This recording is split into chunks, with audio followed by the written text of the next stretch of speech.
नमस्कार दोस्तों, स्वागत है एक बार फिर आपके अपने चैनल VIC में। और सभी व्यूअर्स का एक बार फिर हार्दिक हार्दिक अभिनंदन है। लेटेस्ट अपडेट और नई जानकारी के साथ स्वागत है।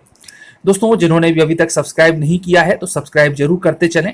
दोस्तों, जैसा कि हम सब जानते हैं कि 20 सितंबर 2021 को 27% ओबीसी आरक्षण के साथ में ही 27% के विरुद्ध लगाई गई याचिका पर भी सुनवाई हुई थी और वकीलों के द्वारा, एडवोकेट्स के द्वारा काफी तर्क वितर्क किए गए, दलीलें दी गई दोनों पक्षों की ओर से। लेकिन जैसी कि उम्मीद की जा रही थी कि डिसीजन आ जाएगा, लेकिन वह नहीं आया और अगली डेट दे दी गई 30 सितंबर 2021। अब दोस्तों, इसी के संबंध में, कार्यवाही के संबंध में और किस प्रकार से जो पूरी प्रोसेस चली है, तो जो अधिवक्ता हैं Rameshwar Singh Thakur OBC welfare association के, उनके द्वारा अपना अभिमत दिया गया, तो वो आप लोगों को मैं बताने जा रहा हूं वीडियो क्लिप के माध्यम से। उसके बाद पुरुषेंद्र कौरव ने अपने अभिमत को प्रस्तुत किया था। उसमें उन्होंने 3 भर्ती परीक्षाओं पर रोक के साथ में आगामी भर्ती और प्रवेश परीक्षाओं पर 27% आरक्षण के आदेश को बताया था। उसके बारे में उन्होंने चर्चा की थी और कोर्ट ने इससे संबंध में क्या निर्णय लिया, तो वो भी मैं आप लोगों को बताऊंगा। तो दोस्तों, देखें रामेश्वर सिंह ठाकुर का ये अभिमत।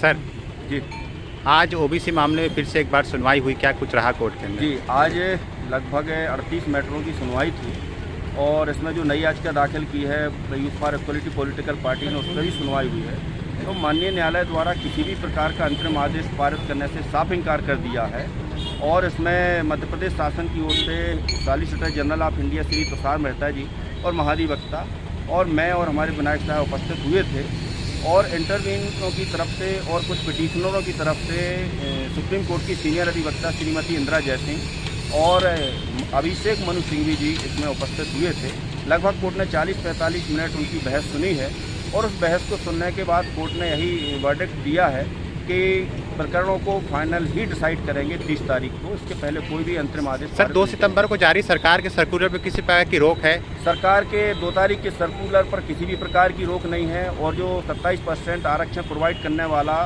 संशोधन अधिनियम है उस पर भी किसी प्रकार की रोक नहीं है। जो रोक है वो पार्टिकुलर उन विषयों को लेकर के है, ना कि इन ऑल सब। और एक और आज एक इम्प्रूवमेंट हुआ है कि अखिल भारतीय ओबीसी महासभा के जो प्रदेश अध्यक्ष हैं हमारे इंद्र कुमार पटेल साहब, इन्होंने, इनके अधिवक्ता उदय कुमार ने एक आवेदन लगाया है कि आरक्षण के प्रकरणों के लिए स्पेशल बेंच कॉन्स्टिट्यूट होना चाहिए।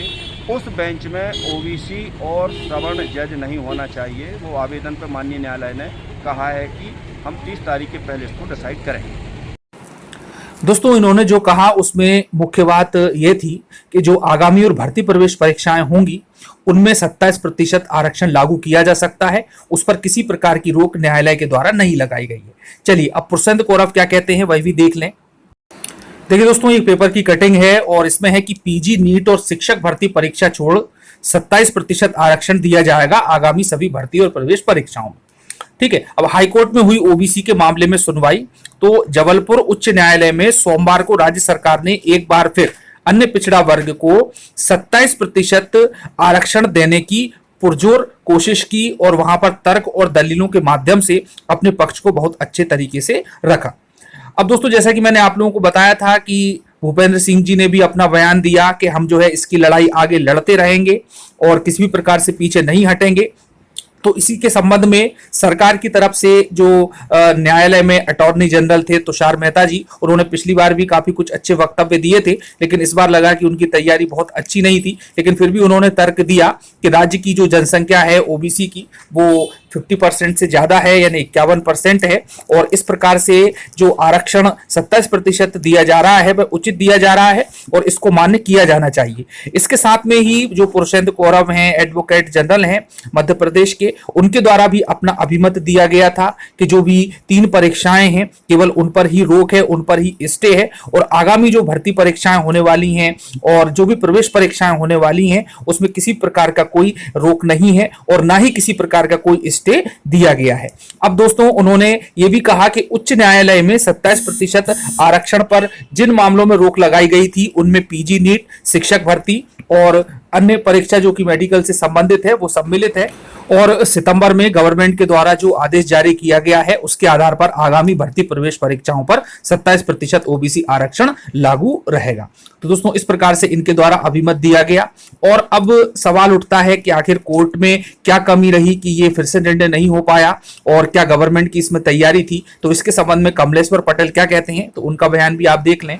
अब दोस्तों जो पूर्व मंत्री और विधायक कमलेश्वर पटेल थे, उनका कहना है कि राज्य सरकार ने हाईकोर्ट को प्रशासन में सभी वर्गों के प्रतिनिधित्व का डेटा उपलब्ध नहीं कराया, इसलिए सुनवाई टल गई। शिवराज सरकार के महाधिवक्ता द्वारा मुख्य सचिव को 25 अगस्त को पत्र लिखकर प्रशासन में सभी वर्गों के प्रतिनिधित्व का डेटा चाहा था, जो अप्राप्त है, इसलिए केस की सुनवाई नहीं हो सकी। जिस तरह से शासन हाईकोर्ट को ओबीसी से जुड़ा डेटा उपलब्ध नहीं करा रहा है, उससे साफ है कि सरकार की मंशा अन्य पिछड़ा वर्ग को 27% आरक्षण देने की नहीं। पटेल ने कहा कि सरकार को इस मंशा के बावजूद कांग्रेस की ओर से वकील इंदिरा जयसिंह और अभिषेक मनु सिंघवी ने मामले की जोरदार पैरवी की है। और दोस्तों इस प्रकार से जो कांग्रेस और बीजेपी है फिर से एक दूसरे के ऊपर आरोप प्रत्यारोप लगाने लगी है। और हमने देखा कि रामेश्वर सिंह ठाकुर ने जो अपना बयान दिया है, अपना जो स्टेटमेंट दिया है पेशी के बाद में, और उसके बाद जो अभिमत दिया गया है एडवोकेट जनरल पुरुषेंद्र कौरव के द्वारा, और साथ में ही कमलेश पटेल ने डाटा अप्राप्त होने की बात कही है कि डाटा अप्राप्त थे, इस प्रकार से कोई भी निर्णय नहीं लिया जा सका, और इस प्रकार से उन्होंने बीजेपी के ऊपर फिर से अपना निशाना साधा है। लेकिन दोस्तों आपस में इन पार्टियों की लड़ाई के बीच में सबसे अधिक नुकसान जो हुआ है वो हुआ है चयनित शिक्षकों का, और भी जो आगामी परीक्षा की तैयारी कर रहे हैं, जो सिलेक्टेड मेडिकल के स्टूडेंट्स हैं, उन सभी का, क्योंकि जो 27% पर रोक बरकरार रख दी गई है, 14% पर ही नियुक्ति की बात अभी तक कही गई है, लेकिन गवर्नमेंट 27% पर नियुक्ति करना चाहती है। ये बिल्कुल निश्चित रूप से सही है, जिससे कि उनका वोट बैंक बना रहे। लेकिन अब दोस्तों 30 सितंबर को देखते हैं कि आगे क्या कंडीशन बनती है, तो जो भी होगी आपके सामने होगी। मिलते हैं नए वीडियो में। धन्यवाद। जय हिंद, जय भारत।